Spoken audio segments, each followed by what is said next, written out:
The first thing that comes to mind when someone says student life to me is particularly about community and community building and those kind of rich interactions you have in the community, meeting people that share similar interests to you, but also being exposed to many different things that maybe you didn't explore in high school or your hometown or things like that, whether that be, in the classroom, but particularly outside the classroom, those really rich conversations you have in the common room late at night, talking about your Humanities 110 paper or your reading that you're doing.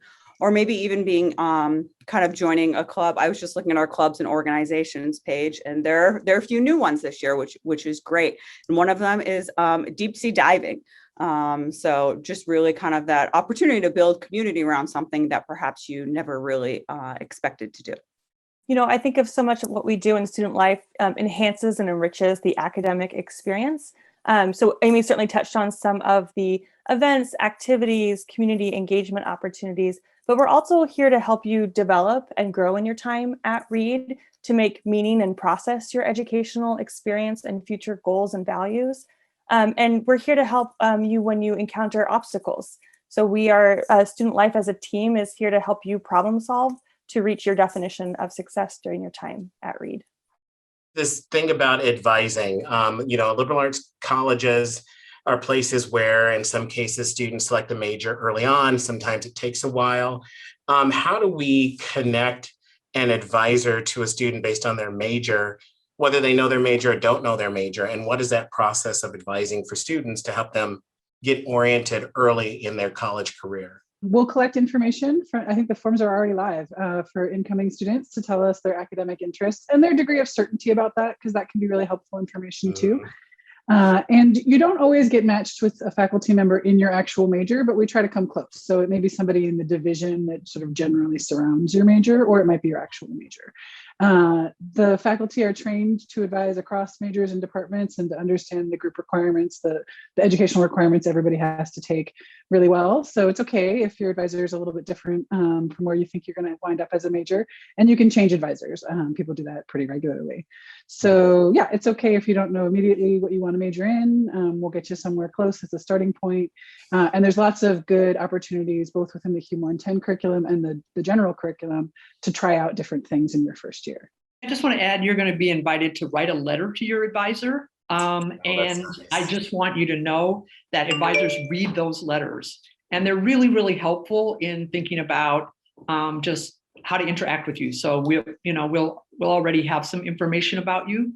But if you do feel free to be honest in those letters. Students often write, I'm a little bit scared about starting college.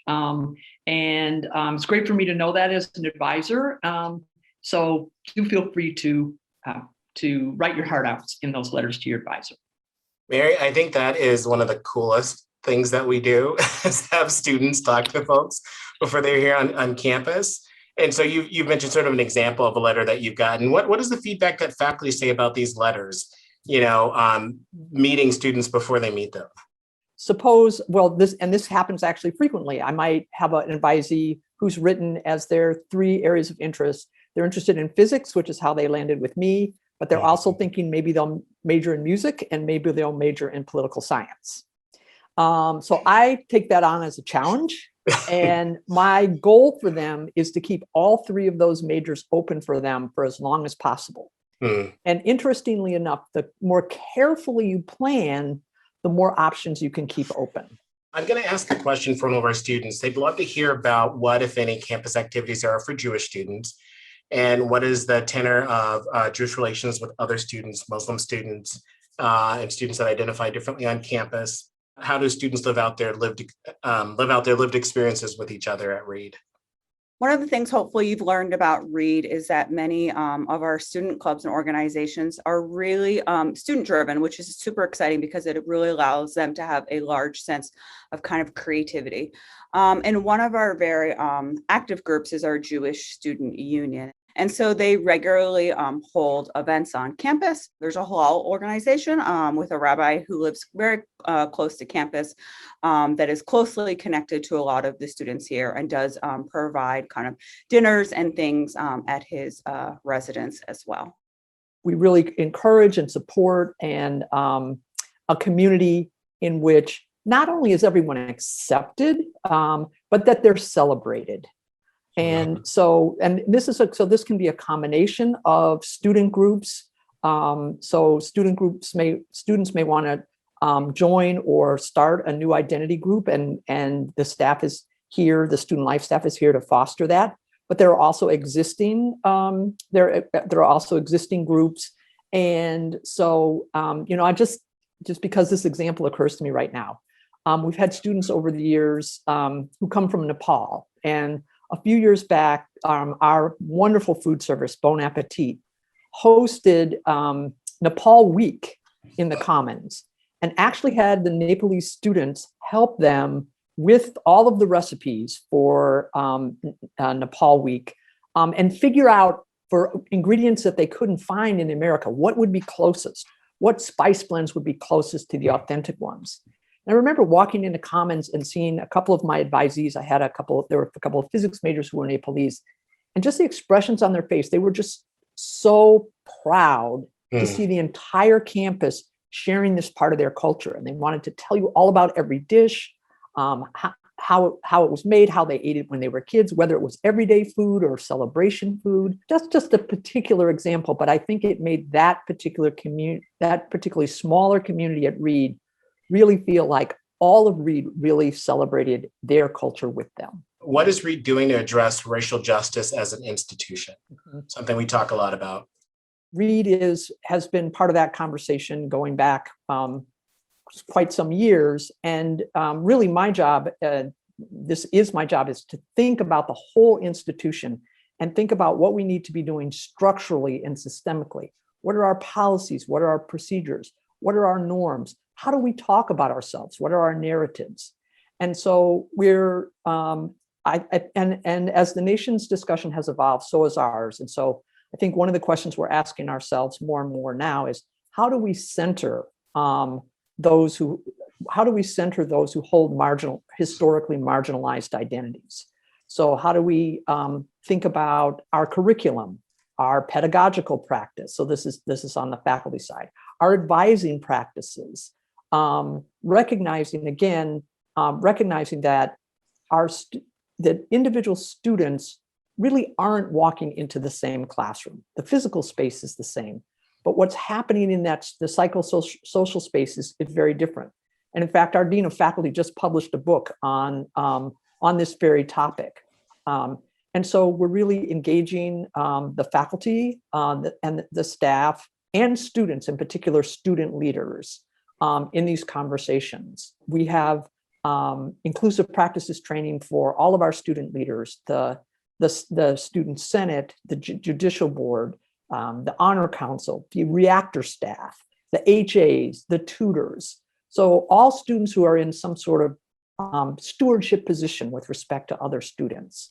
And so we are far from done. We'll never be done. We're a work in progress. You will come and join us, and you will critique us. You will hold our feet to the fire. And so we welcome you to come and join the conversation and join our efforts to be a more and more anti-racist community. A question on the mind of many of our students. They're really curious about about the LGBTQ community at Reid, both the students on campus and also how we as a community support our students on campus. There's a few different support levels. First, there's peer support. So we have a queer student union that plans social events like queer prom every year. They do movie nights. They have a Discord server where they're chatting throughout the year and building relationships.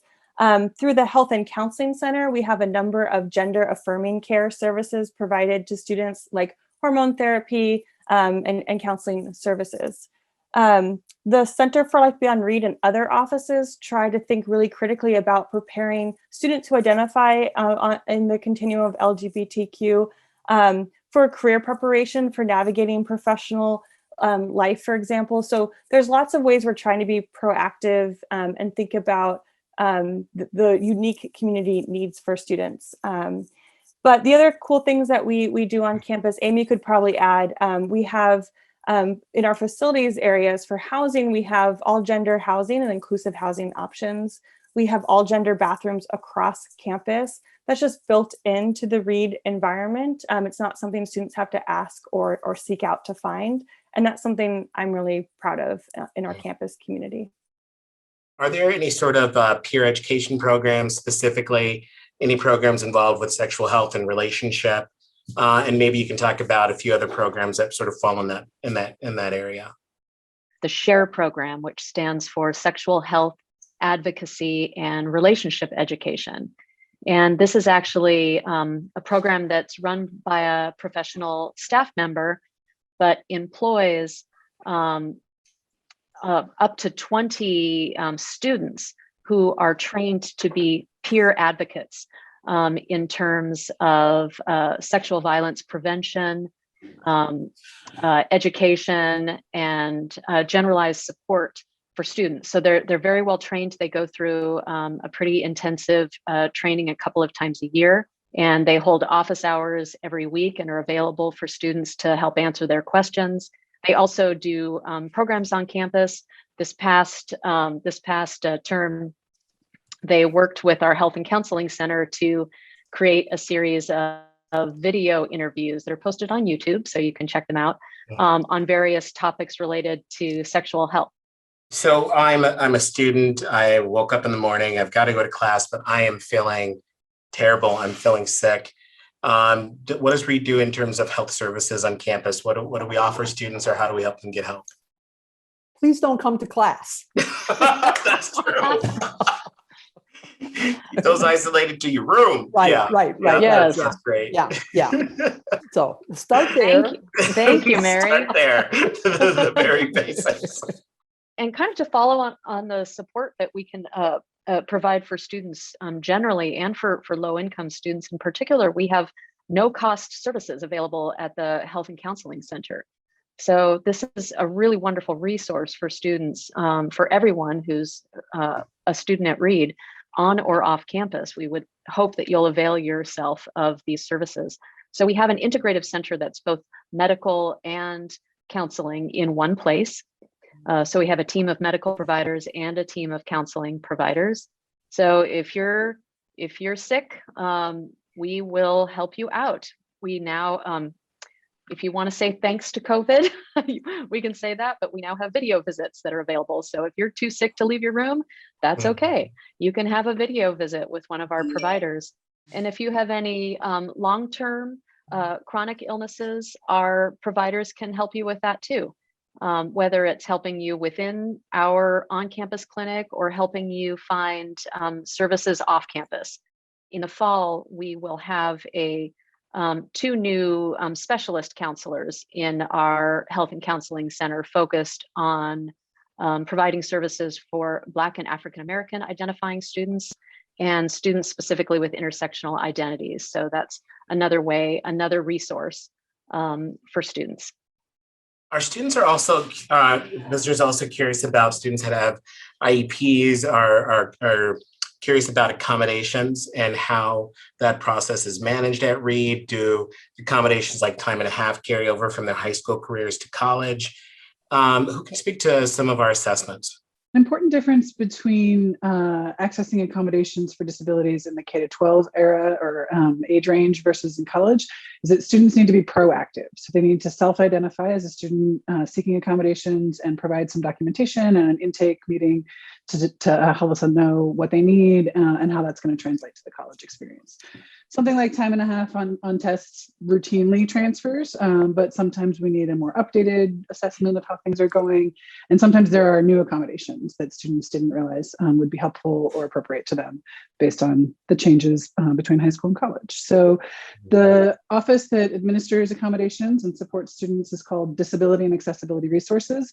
And incoming students have an opportunity to share documentation and narratives with them over the summer in order to get housing accommodations for, making sure that you're in a space that will work for you, classroom accommodations, and then sometimes accommodations around orientation itself, things you might need in terms of placement exams or other access issues for participating in orientation. So feel free to reach out early on to let us know what you need and we'll start working with you. And I just want to add one thing. And if you don't know what you need, also reach out. So sometimes, navigating the space of accommodation, some students have more familiarity with it, and some students and families have more familiarity with it than others. So we're here to help too, to help you sort through, as I say, you might not know what you need, but you can describe your situation and your past experiences, and then we can help guide you in finding what you need. The process in which to work with housing and Bon Appetit, which is our food service provider, is pretty individualized. We do try to streamline working with DAR, so they're the ones that kind of hold if there's any documentation or things like that for student privacy reasons. But both housing and food services will have individual conversations with students, really talking about how to navigate Reid, how to navigate the dining hall. Like going to what Mary was saying, we often see a lot of students come here and are unsure how to kind of maybe navigate their food allergies or things like that. And they're really willing to work with students to help them figure it out, but also like if it get also kind of assist them, maybe an accommodation is something that would work for them. Same thing with housing. That's something that we also see students kind of jump in later in the stream, because you may not know it might be an accommodation that you need. And housing definitely tries to work with students within the kind of inventory that we have and make adjustments as possible. There are also students who don't realize they're struggling, and there needs to be a safety net.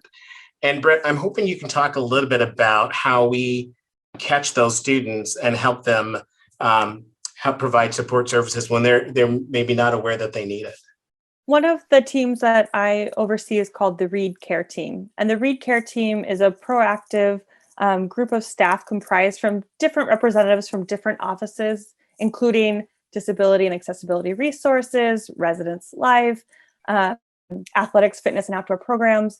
And through that team, what we do is reach out to students who we believe might be encountering hardships or difficulties in their time at Reid, be that academic, personal, mental, or other health and well-being issues. This is a very small and caring community, and so it is not uncommon for faculty to notice that a student seems to be going through a difficult time, or for a roommate to share, I'm really worried about my roommate, and maybe seek out coaching for how to have that direct caring conversation themselves, or seek out professional resources like academic support or health and counseling services. So I would describe this campus as very proactive and responsive to offering help, and certainly very affirming and respectful that help looks like a lot of different things to students. Right. Our goal is to help you find the help that you consider helpful, and not necessarily intrude or put our version of help upon you. But we want to be your partner and brainstorm with you and help you find resources that you find helpful when you're encountering or navigating difficulties at the college. HAs and OWLs, that's another area that would be cool to talk about. Yeah, sure. So HAs are house advisors, which are Reid's version of RAs, and OWLs are, the acronym stands for Orientation and Wayfinding Leaders. And these are two peer student positions that receive a lot of training in August, particularly around building community, but also about the different resources and support services at Reid.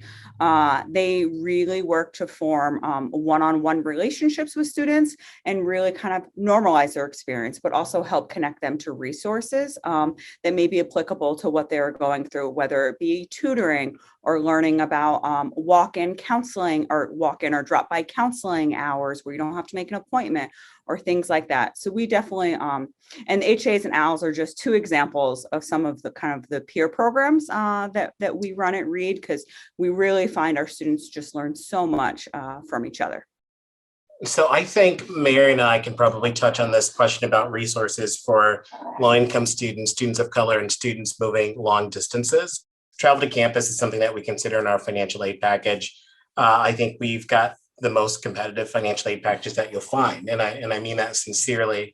We fulfill 100% of your demonstrated need. And in addition to that, we also make sure that there's a safety net here on campus. And so if there are emergencies that come up, we provide emergency funds for students, things that may not have been covered are not covered typically by financial aid. If there is housing insecurity, we make sure that there are places where we have your back and we help take care of you. We also have different offices that have come together to provide services from students for either book loans or for clothing. But one of the things we encourage all students to do is to start at financial aid, so you don't have to run around and figure out where you go to find help. We will make sure that you end up in the right place for whatever you might need. Part of my office is the Multicultural Resource Center.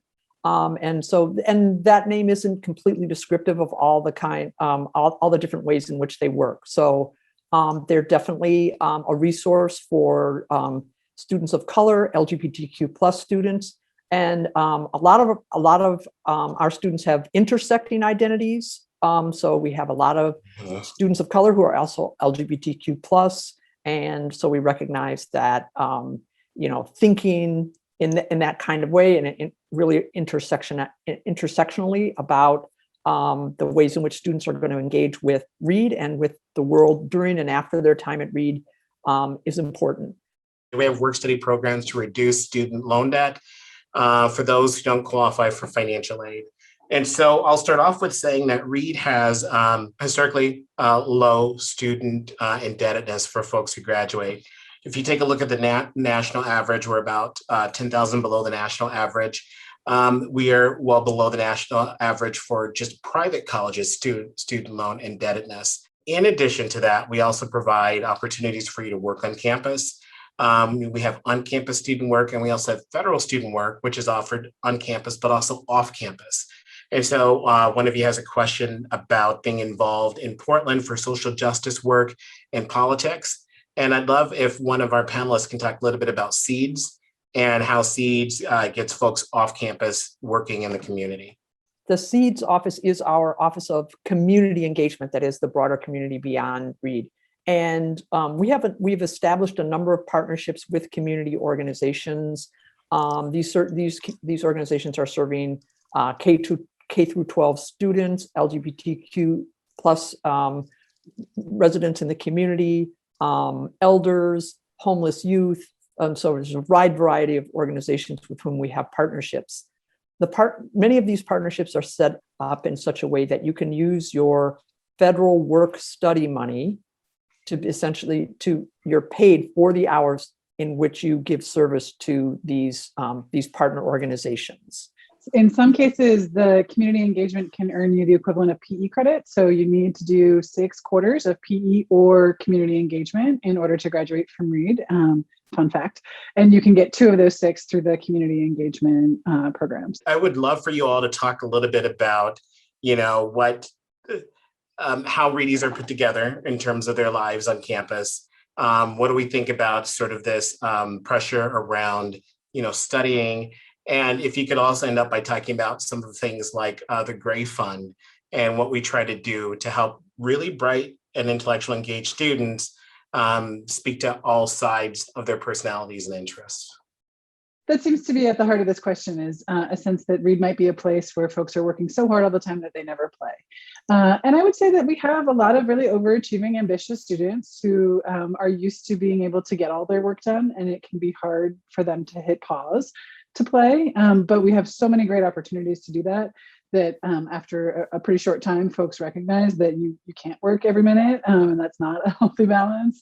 And so, yeah, I think part of what makes it hard for students to know when to stop working is that we're a little fuzzy about letter grades, and instead people get narrative feedback. And that's just new and takes a minute to get used to. But faculty are always willing to chat with students about how they're doing in a class so they understand where they need to work more and where they don't need to work more.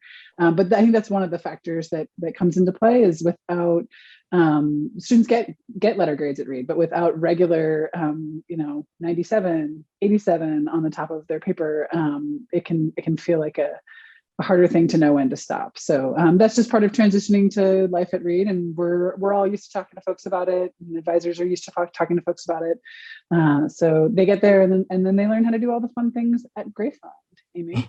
I get the pleasure of working with several departments that put on a lot of programming at Reid, and one of those programs is the Gray Fund, and that is an endowment specific for faculty, staff, and students to do fun things. And so, in past years, that's often looked like trips off campus, going out to dinner and going to the opera, or going on a chocolate tasting tour.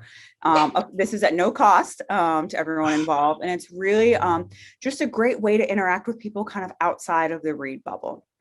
And then we have this year, totally different, and we've had to adjust what Gray Fund looks like during a pandemic.